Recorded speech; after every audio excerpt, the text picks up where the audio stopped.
Hey everyone, Reaper here again with another video. This time it is a video games video, video game collection video. In this particular episode, I'm going to focus on my PlayStation 1 role-playing game collection. So we'll start off. I'm going to not really going to name them all. I'll put the descriptions in the video so you could see them. Just going to talk through this. I've been a video game collector for a really long time. I would probably say the most accurate thing would be gamer.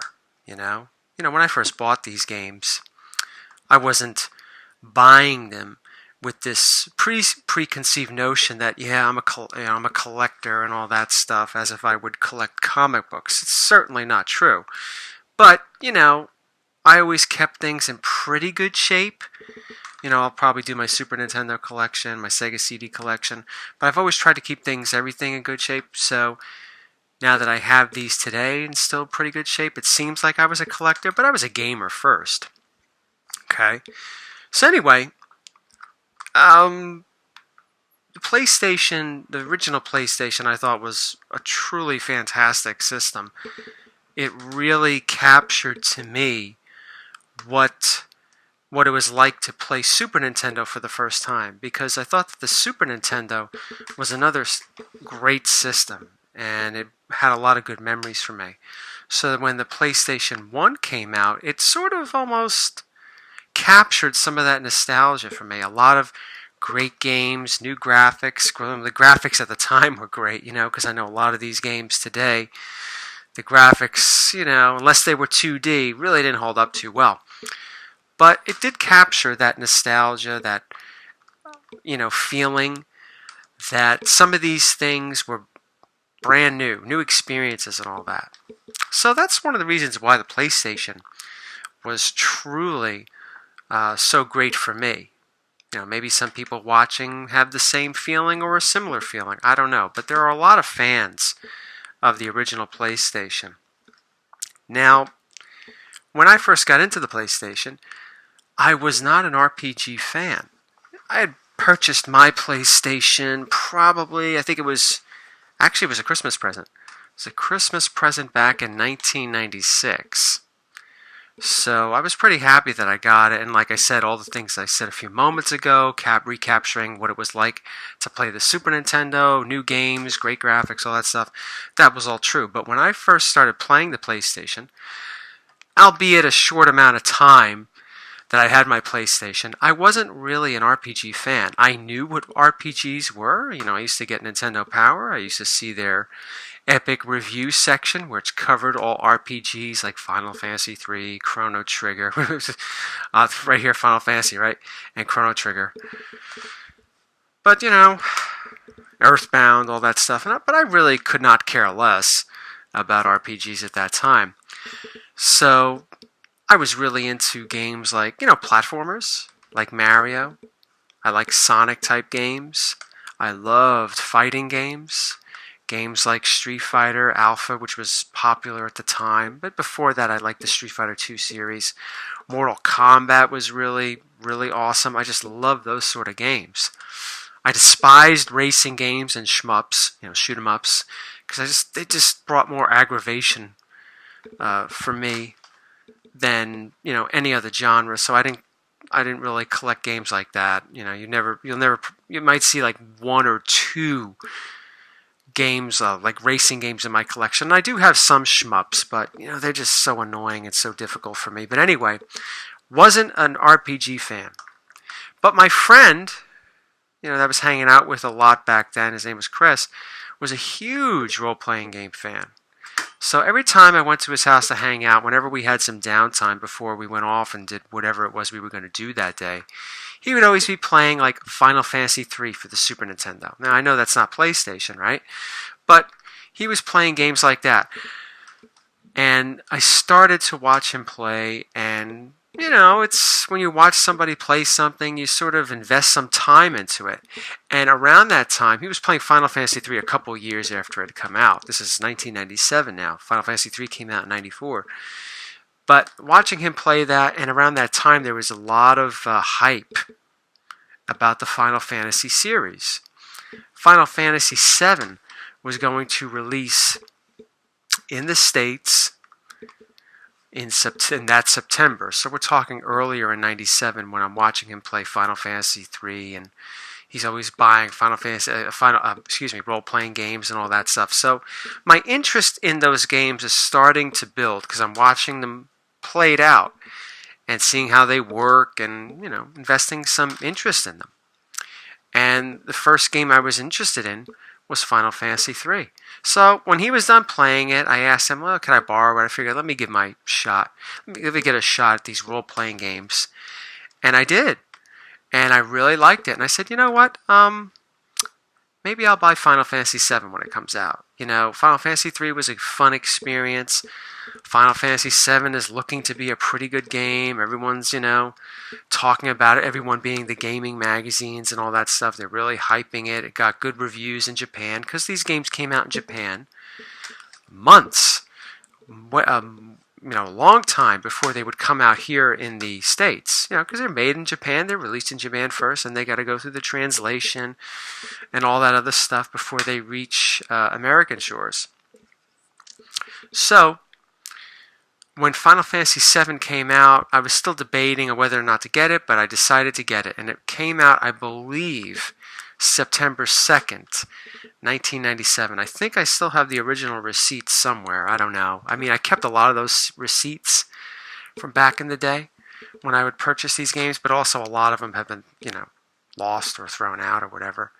So I started playing Final Fantasy VII, and then, I said to myself, yeah, this is a really good game. I really enjoyed it, and I became a role-playing game fan.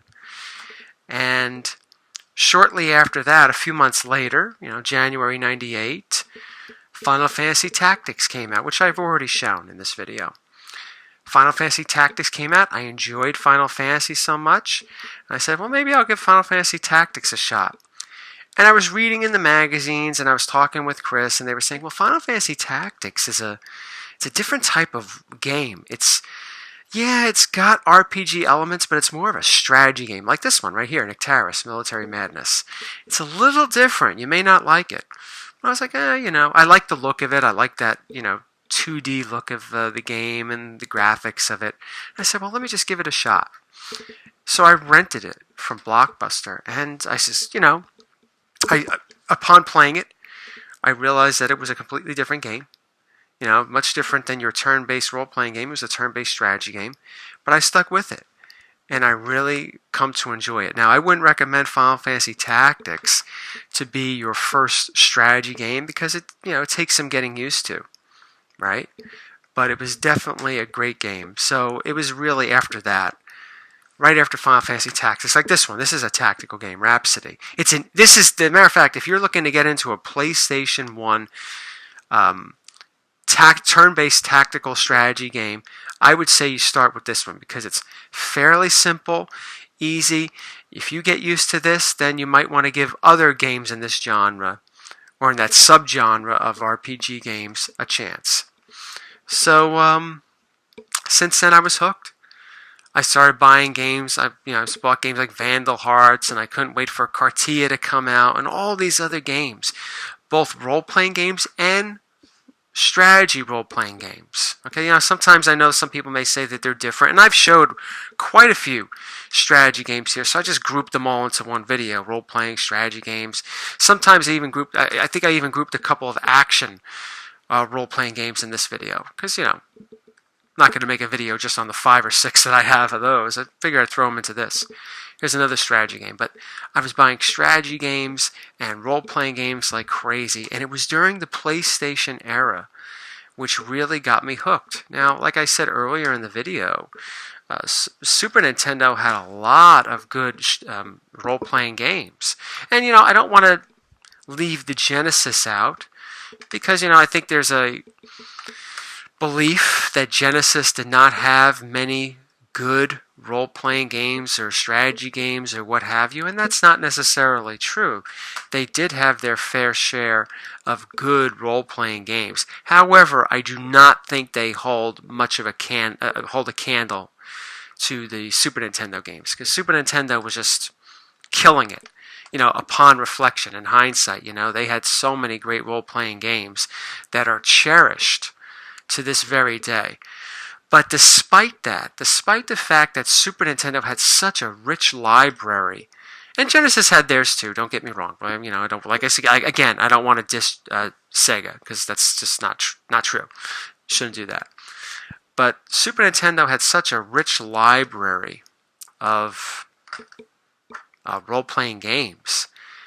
I don't think the genre was that popular as back then. There was obviously a thirst in this country for role-playing games, but from what I've read, games like Final Fantasy 3 and 2 and Earthbound, they didn't really sell that well here in the States. You had your loyal fan base that loved them. I know in Japan, role-playing games were popular for a long time. Dragon Warrior or Dragon Quest, I think it's called Dragon Quest in Japan, was a big hit in Japan. There would be lines whenever these games would come out, and people would call out of work so they could just play these games.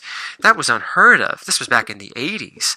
So there really wasn't that much, I think, of a thirst for these type of games. There was a thirst, but it wasn't mainstream. It didn't become mainstream until the PlayStation. It didn't become mainstream until Final Fantasy VII.